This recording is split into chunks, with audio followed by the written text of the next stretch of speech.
is only a transition to a different sphere of consciousness. Carol Ann is not like those she's with. She is a living presence in their spiritual earthbound plane.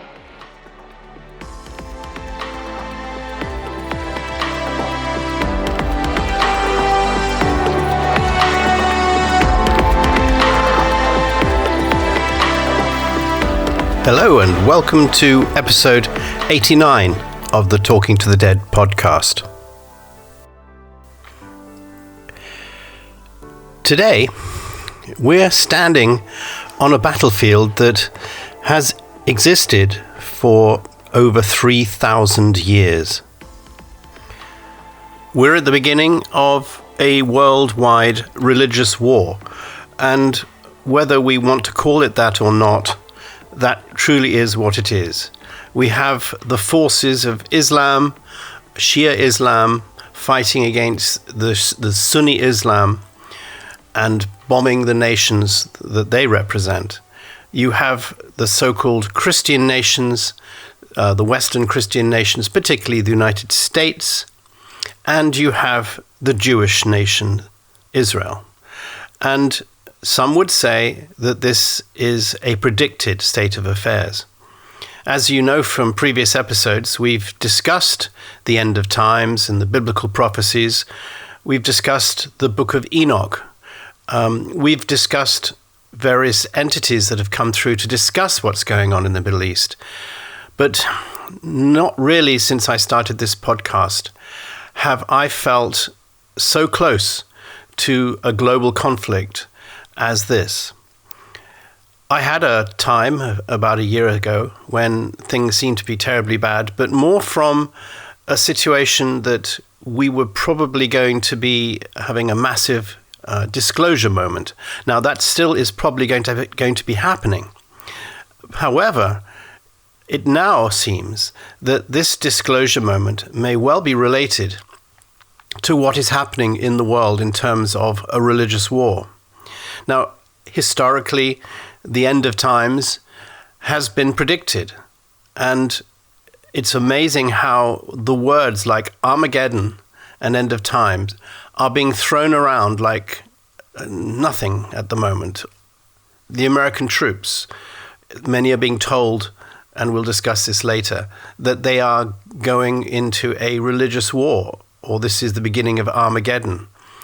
Israel feels that it's right what they're doing to maintain their survival, but also there is a religious component. We'll get into that. The Shia Islam, headed by the Iranian regime, feel that they're in a religious war. And the Americans have just killed the leader of one of the largest religions in the world, an 86-year-old man, in the name of war. And on top of all of that, you've got the rest of the world standing around wondering how is it going to impact them. So today, I want you to imagine a dusty mound in northern Israel with the wind sweeping across it. Ruins, layered over ruins, and civilizations stacked like a strata of geological memory. This place is called Megiddo, and its name still echoes in modern headlines as Armageddon. The word alone feels really heavy, quite final, and probably from the movies like The Omen, it's explosive and riddled with terror. But what does it actually mean? Where did it come from, and why does it matter? And perhaps most unsettling of all, do some people in positions of power believe we are now moving towards it on purpose, and that the events in the Middle East at the moment are, in a way, being deliberately set into train to hasten the coming of whoever they believe will save them.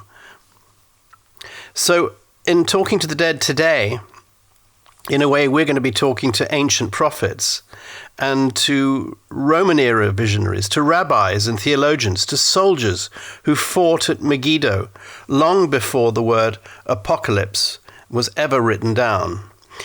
And at the end of the episode, I'm going to examine something very controversial but important, how the apocalyptic belief does intersect with the modern conflict involving the United States, Israel, and Iran. It's not a conspiracy. It's not fear-mongering, but it's a careful examination. This is a war that is a long time coming. It's a war pretty much started by Israel, and the Likudians, or the people who believe in the Likud Zionist ideal in Israel, are very fanatic in the similar way as the Shia Muslims in Iran are fanatic. And in the United States, there are a lot of very fanatical Christian people who also believe in their way that this could be heralding the coming of the Messiah. Now, if you stand on a hill overlooking the Jezreel Valley, which was again made famous in the Omen, and you could see that amazing valley with all the archaeological finds being dug for. This land stretches, and it's wide and it's open, and it's perfect for armies and for thousands of years. This valley was, if you like, the superhighway of the ancient world. Egypt was to the south, Mesopotamia to the east, Anatolia to the north, and if you really wanted to control trade and military movement or the empires, you controlled this particular corridor, the Jezreel Valley. And right in the middle of it stood Megiddo. Now, the Egyptian pharaoh Thutmose III fought there in the 15th century BCE, and the Assyrian forces passed through. Babylonian armies marched across the same soil, and even in 1918, during World War I, British forces under General Allenby fought Ottoman troops near this very location. Megiddo was not symbolic at first. It was strategic, and only later did it become something more. The word Armageddon comes from the Hebrew Ha-Megiddo, or Mount of Megiddo, and that word appears only once in the Christian Bible, in the Book of Revelation. But as you know, its power echoes everywhere. The Book of Revelation was written in the late 1st century CE, likely by a man named John, exiled on the island of Patmos, and he writes in symbols. We've discussed the whole of the chapters in an earlier episode, but he talks of beasts rising from the sea, dragons, trumpets blasting, seals breaking, bowls of wrath poured onto the earth. And then near the climax, he describes demonic spirits gathering the kings of the earth to a place called Armageddon. Revelation was written under Roman imperial rule. Christians were a persecuted minority, and the empire looked completely invincible, but Caesar demanded loyalty that rivaled divine allegiance. Revelation is not a military manual, it's a resistance literature. It says, Rome is not eternal. Oppression will end. God will judge injustice. So Armageddon in that context was not a human-triggered war plan. It is the symbolic moment when evil overreaches and collapses. Then Christ returns. The forces of destruction are defeated, a new heaven and a new earth emerge, and it's less about total annihilation, as Donald Trump talks about, more about a reckoning. Some Christians see this as a literal warfare that's going to happen right now in the Middle East. Others see it as just allegory, a spiritual battle that's unfolding across history. and still others see it as already fulfilled in ancient events. The interpretation that you wish to have often shapes how you see modern headlines. Now, if you step back further before Revelation, before Christianity, there were Hebrew prophetic texts in the Book of Ezekiel, often quoted by observers at the moment. Chapter 38 and 39 talk about a mysterious coalition led by a figure named Gog from the land of Magog. These nations rise against Israel in a climactic battle, and God intervenes, the enemies are defeated, and afterwards comes restoration, rebuilding, peace, and a new temple. This is called the Messianic Age. Now, in Jewish tradition, this is not about the second coming of a Messiah, it's about the first. Judaism does not accept Jesus as the Messiah.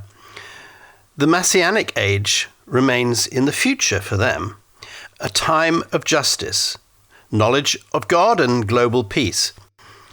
There is an overlap with Christian apocalyptic thought, this idea of crisis followed by redemption. But the theological frameworks differ very deeply.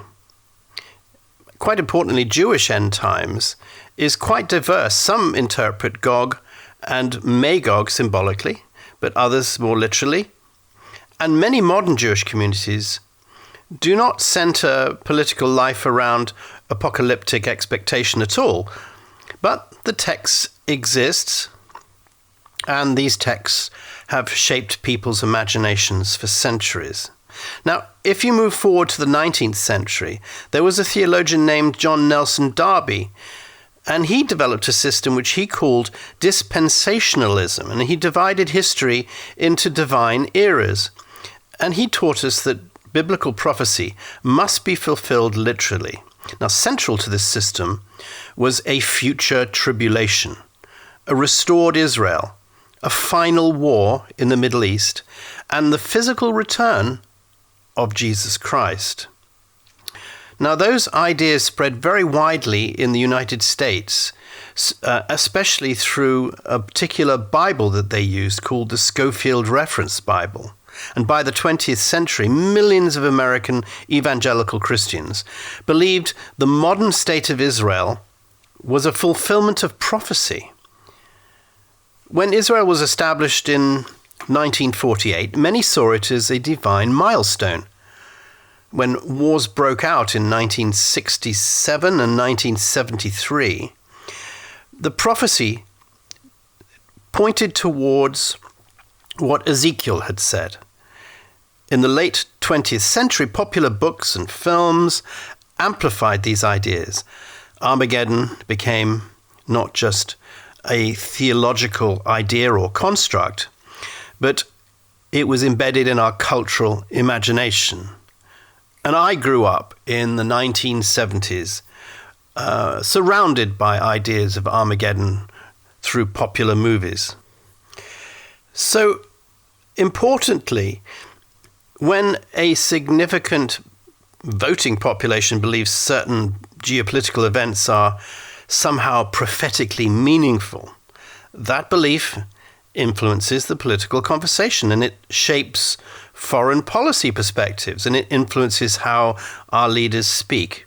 It also affects how various alliances around the world are created. Not necessarily because officials want apocalypse, but because their constituents may see things through that particular lens. The belief systems seem to matter much more in democracies. Now, the most sensitive portion of what I want to talk about is Iran. In some evangelical interpretations, modern Iran is identified with ancient Persia, which is mentioned in Ezekiel's prophecy of Gog and Magog. This had led certain prophecy teachers to suggest that Iran could play a role in future end times war involving Israel. Now, this is not US official policy, but it's a documented Israeli doctrine. It's a theological interpretation held by segments of believers in Israel.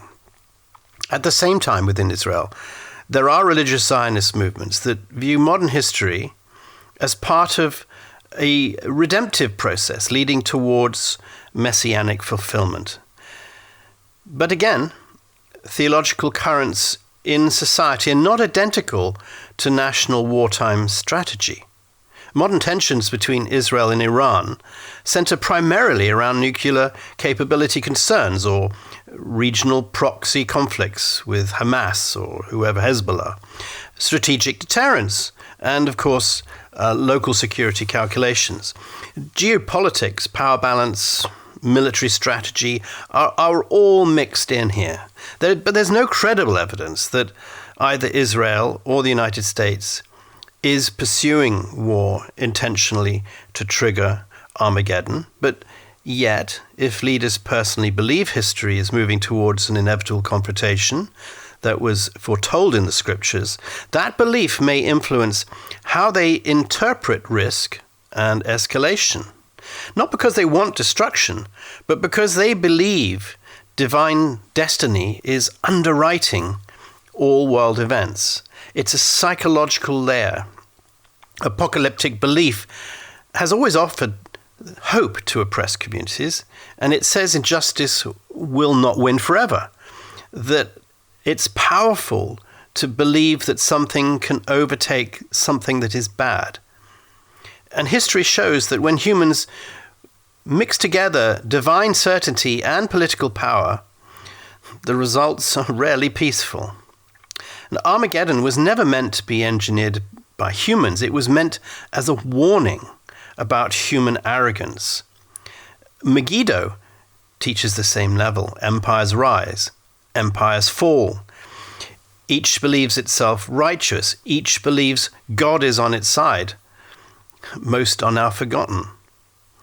But the apocalyptic language that is being used, particularly by the Americans at the moment, seems to echo the thoughts that maybe America as an empire is somehow in decline, and maybe this is also a way to reestablish itself in the world. In early 2026, there were various watchdog groups that monitored the religious influence on the US military, and it reported that dozens of American service members had submitted complaints alleging that some commanders used religious language, including reference to Armageddon, during briefings about the conflict with Iran. Now, we know that in America, they always use the word God bless, or the words God bless America. It seems to be embedded in their political rhetoric. And for people then to take it one whole step forward and start using religious language, such as Armageddon, the complaints made by these anonymous personnel that claimed that commanders were using religious words, and also suggesting that the war that is now opening up in Middle East was part of God's plan, or even an unfolding Armageddon scenario, is incredibly worrying, it seems to me. Now, in at least one account I've read, a non-commissioned officer described a superior who invoked imagery from the Book of Revelation and spoke about the conflict as if it were likened to divine prophecy. Now, let's be clear that there are service member complaints here. These are not publicly released recordings confirming what was said, and the Pentagon has neither officially endorsed nor described any military campaign as apocalyptic in nature. But the existence of these complaints tell us something, that the language of end times, the same language rooted in ancient religious texts, still seems to resonate really strongly in some quarters, and it's being used in military contexts. Donald Trump, when he makes his speeches, often talks about the mad, fanatic, crazy, sick leadership of Iran. What he's also talking about, of course, is the Shia Muslim community, the religious group, one of the largest Islamic groups in the world. Now, whether this is just rhetoric, it was used very intentionally, and he has really made a point of almost making out that the war against Iran is a war against Shia Islam from a Christian perspective. Now, what about Iran, and what is the Islamic belief about the ends of times? Shia Islam, which is what's being followed by the majority of Iran's leadership, has its own rich tradition, and central to this tradition is the belief in the Mahdi, a messianic figure known as the hidden Imam. Now, according to the Shia theology, the line of spiritual authority that comes directly from the Prophet Muhammad continued through 12 imams, and this is called the 12er Shia theology. Now, the 12th of these, Muhammad al-Mahdi, disappeared from public view in the 9th century. Now, Shia Muslims believe that he is still alive and he's hidden from the world, and that one day he will reappear to usher in a period of justice, peace, and divine rule. Now, this is not a joke. The entire state of Iran has been founded under the religious revolutionary principles that this is completely true, and eventually this Imam will return. It's a very powerful and widespread belief among many Shia believers, and it plays a significant role in how some Iranian clerics and thinkers frame their arc of history. Some religious leaders have spoken about the chaos of the world, of corruption and injustice, and the need for a just leader to stand against oppression. This is imagery that parallels, in some respects, the Christian expectations of a final cosmic confrontation. However, there are important differences. Unlike some Christian visions of the apocalypse that focus on a second coming of a figure who has already appeared, the Messiah, in Shia Islam, the Mahdi has not yet come at all. His reappearance is a future event, not a return. And unlike interpretations that might suggest a believer should engineer a final conflict, the tradition of Shia theology emphasizes that the Mahdi's return cannot be forced by human action. It's an event that in theory belongs solely to divine will. But that said, there is a rhetoric that invokes the Mahdi, the struggle between justice and oppression, and the hope of a new world order, and it's been used by some Iranian leaders and commentators, particularly those with revolutionary or hardline political views.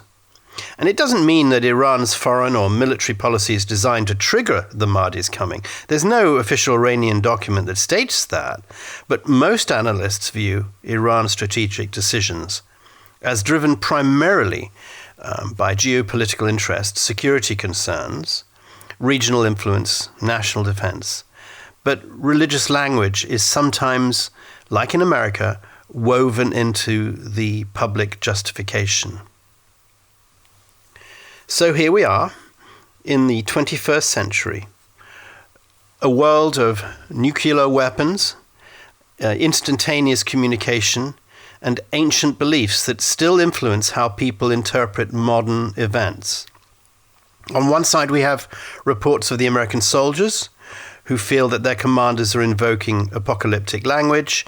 And on the other, we have Iranian religious tradition, the belief in the Mahdi, a hope for justice, and the imagery of a struggle that can be interpreted as an end-time symbolism. But what does it actually mean?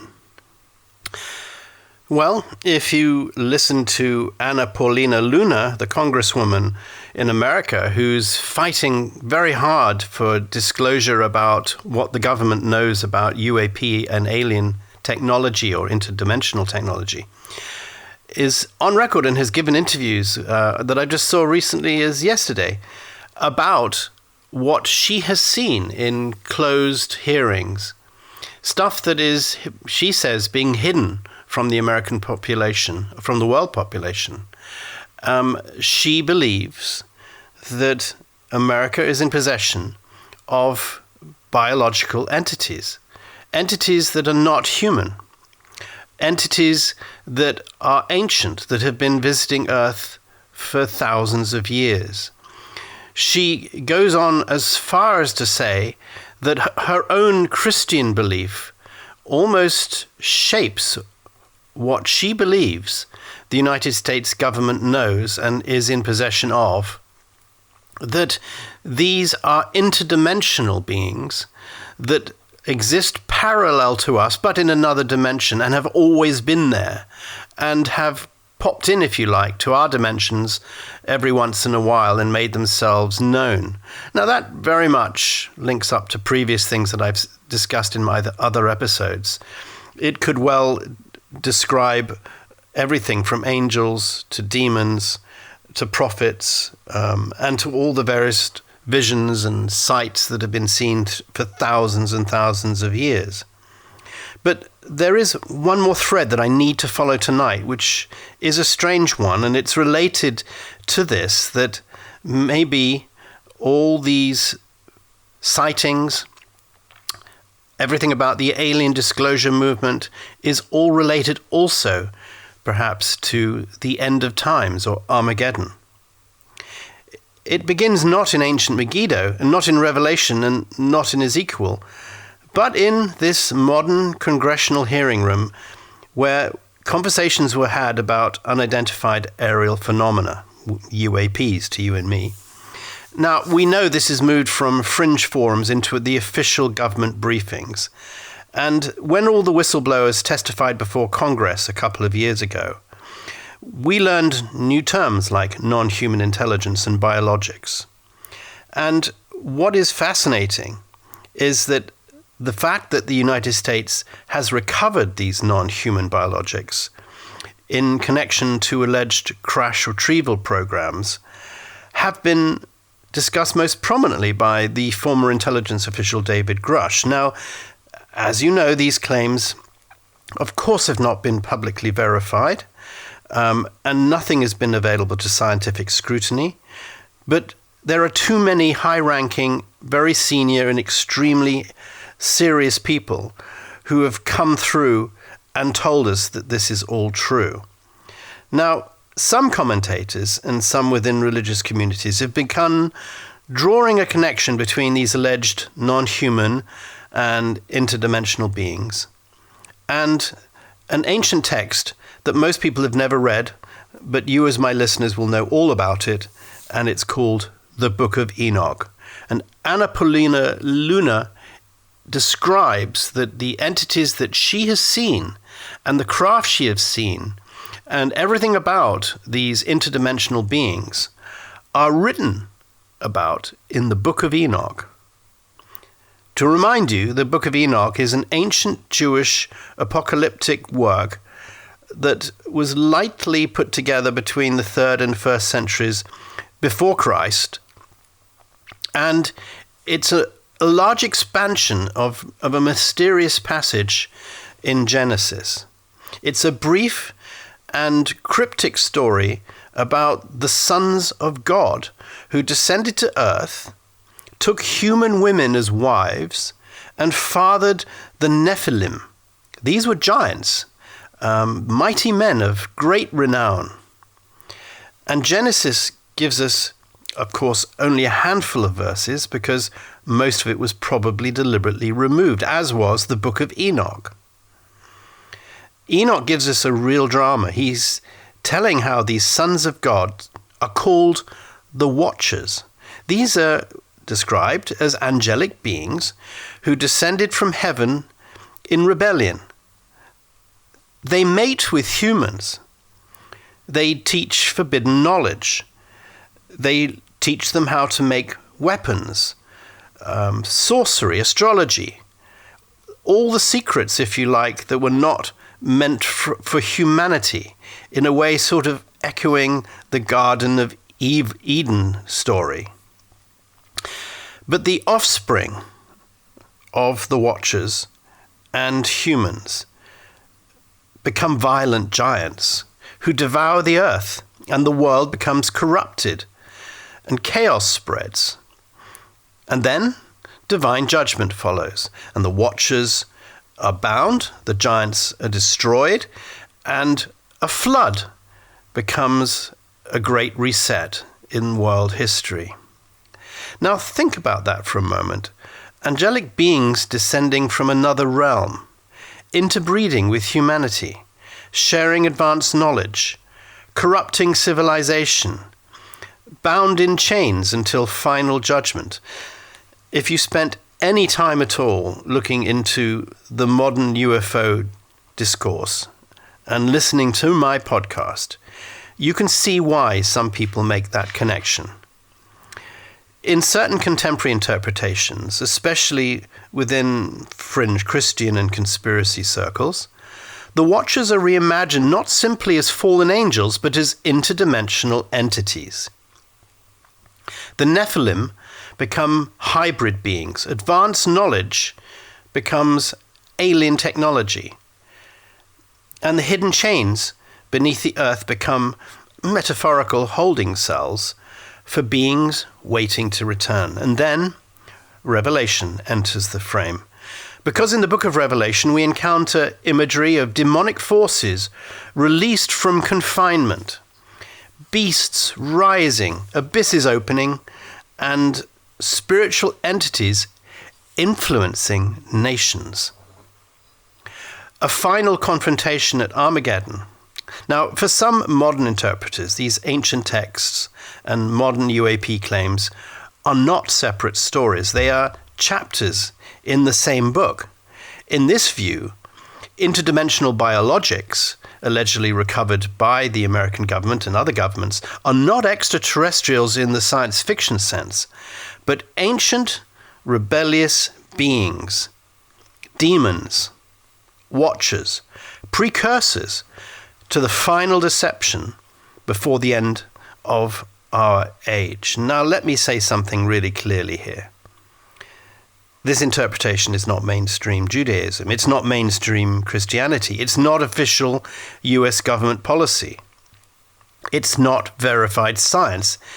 It's a weaving together of apocalyptic literature, supernatural theology, and contemporary speculation about unidentified phenomena. And yet it tells us something important.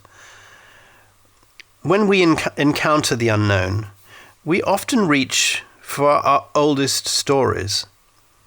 In the ancient world, unexplained lights in the sky were often called angels.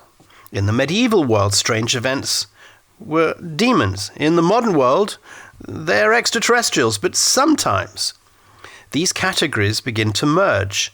The language shifts, but the archetype remains. They're hidden beings. There's secret knowledge, there's corruption from beyond, there's final judgment, and Armageddon. Now, the psychological power of this narrative lies in the structure because it explains chaos. It gives some meaning to everything. Now, when you combine that with the geopolitical conflict, and you combine it with reports of soldiers being told that they're part of a prophetic unfolding, and when you combine it with leaders invoking the Mahdi or the Messiah or the final battle between good or evil, or as I recently saw in a Tucker Carlson podcast, he was having a discussion with a chap who mentioned that the Israelis might well want to have the Golden Temple in Jerusalem totally destroyed this time, so another temple can be built in fulfillment of Jewish scriptures. But you can see that all this seems to be leading towards a final battle between this idea of good and evil. And you begin to see how easily people can attach these ancient ideas to modern events. Of course, there is no verified proof of interdimensional biologics recovered by the United States government, and there is no confirmed link between UAP investigations and the Watchers of the Book of Enoch. There is no official doctrine declaring that Armageddon is being engineered through extraterrestrial revelation. But what there is an incredibly interesting narrative which holds tremendous gravity.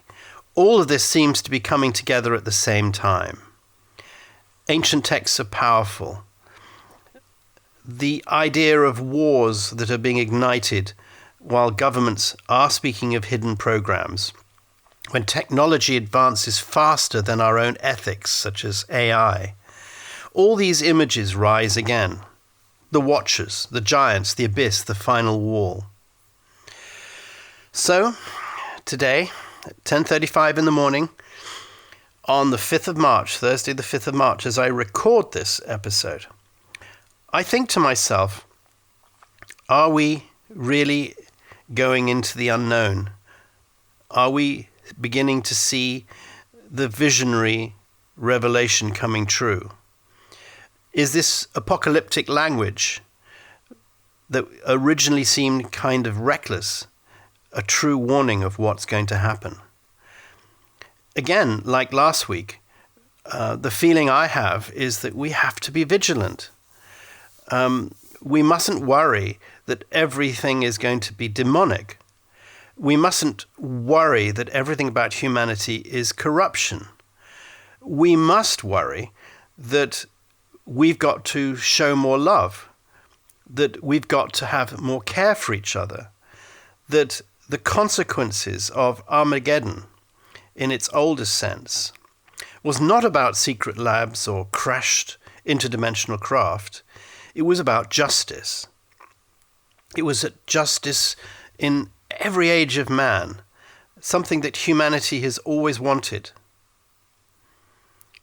So to the ancient writers of Revelation, to the rabbis who preserved Ezekiel, to the soldiers who fought at Megiddo, perhaps they could remind us of one thing. The ultimate battlefield is always within us. And it's up to us to wield the power, how we interpret the signs, and how we balance faith with reason. That's the real Armageddon. Even though people are thinking we are living through a fulfilling prophecy, still think about what is right for you. Cleanse your soul. Go out into nature.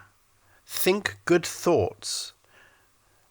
Try to imagine standing on that hill in Megiddo, the wind brushing your face, stones beneath your feet, and think about the battles humanity chooses to fight and the battles it can choose to avoid. Armageddon is not just a place, not just a prophecy. It's a question. What happens when human ambition reaches its limit? Will we destroy ourselves, or will we choose restraint, wisdom, humility? That is the lesson the dead are leaving for the living.